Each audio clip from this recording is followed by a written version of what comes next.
before we do this thing, Thor wanted to show off his nice new sweater. Yeah, he really likes this thing. Got to keep his hair short in the colder months, so got to have something to keep himself warm with. Okay, so Megadan29 put out a video of his 3 favorite box arts, or however, label arts, however you want to put it. Thought this was a great idea. Figured I'd throw my hat into this one.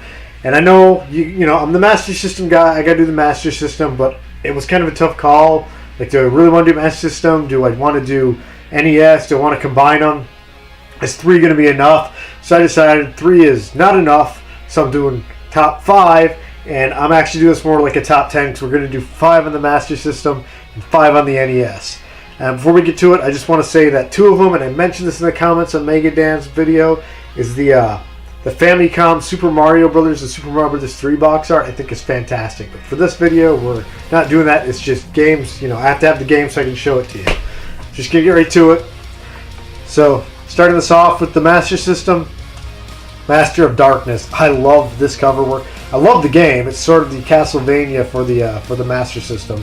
But I love just the colors. The colors really pop in this thing, and I love how, you know, Dracula's cape has all the monsters in it and everything. This is just really cool. It really stands out. You see this, and it's like, holy crap, that looks awesome. I gotta play that. So next up is one of the early Master System box arts. I know a lot of people give it a lot of crap because, you know, it's just that grid with a stupid thing on it. It's overly simplistic, and stuff like Pro Wrestling is the one that's really well known. You know, it's got the guy and he's like, got his head off, and he's holding his head, and it's terrible. And then a Black Belt, or you know, it's a Fist of the North Star, but it's like a guy's foot. Like, that's all it is. But a couple of them were overly simplistic, and they worked really well, like the first Wonder Boy. And I don't even really care for the first Wonder Boy game, but I think it's kind of neat. It's just the little, like, cute little super deformed Wonder Boy, and he's throwing the little stone hatchet at the snail. And this other game kind of does the same thing, and I just think it's really cool, and that's Alex Kidd and Miracle World. It's overly simplistic. It's just Alex Kidd, but, you know, he's kind of this cute little character. He's got this huge hand punching him. Just seeing that makes me want to play the game. That really kind of grabs your attention. It'll make you, you know, pick it up and be like, hey, what's this? That looks kind of cool. So, you know, that simple style, it works sometimes.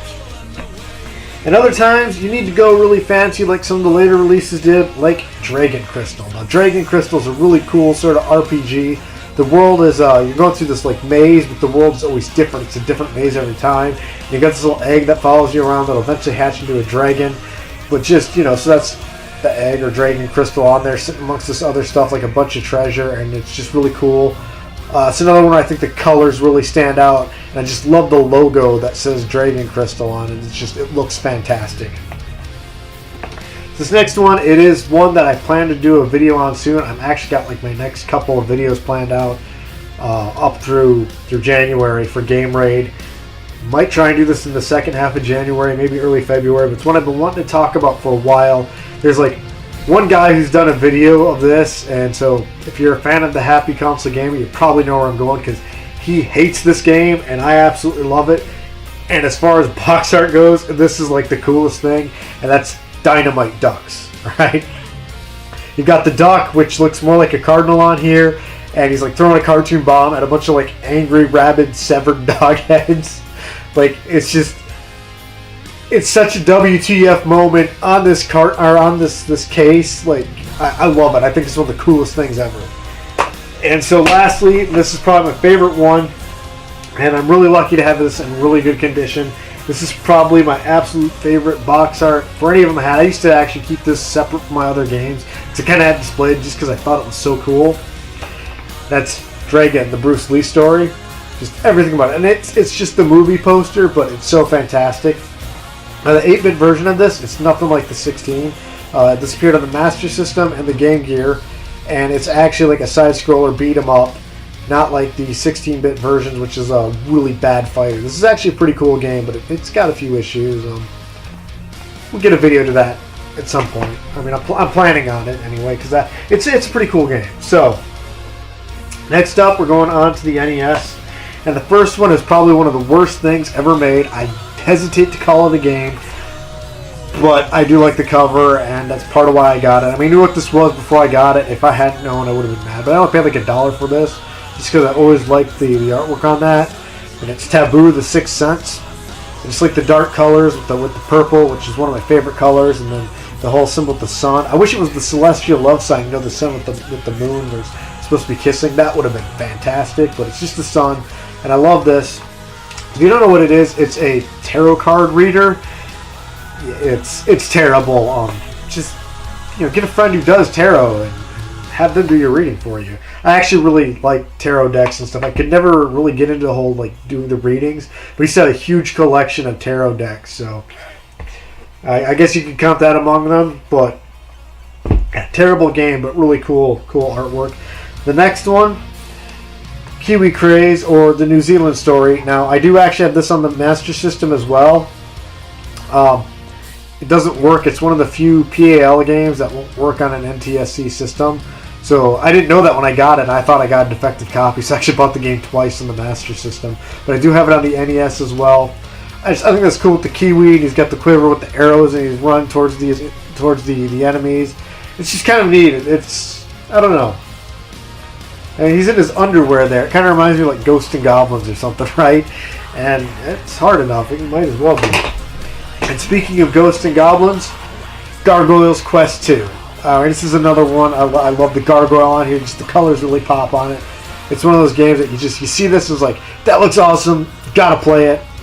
And you do gotta play it. It's a fantastic game. So going back to that whole overly simplistic thing with Alex Kidd, this is one. I actually forgot I had this game until I was going through trying to find these, and I saw this one. I was like, oh yeah, that's a really cool one. I should do that one. But it's Magician. That's another one. Like I said, I really like the color purple, and it's got 3 different shades of purple, and it just says Magician, and it's got the staff with the lightning bolt. It's overly simplistic, but it really tells you everything. It's oh yeah, it's a magician. It looks like some guy, something magical is going on in this game. It really stands out. They did a great job with that. Unfortunately, I can't say they did a good job with the game because I have played every game I own, but I don't remember what this one's like. So, and like I said, I forgot I owned it. So, the label might be the best part about it. And the last one, another Castlevania type game. One that, that's weird. I just saw this was made by Traxxon, and this next game was also made by Traxxon. I'm just now noticing that. But it's 8 Eyes. Fantastic game. It's not really for everyone. You play as the guy and this bird, and you have to use the bird to get through different puzzles in the game.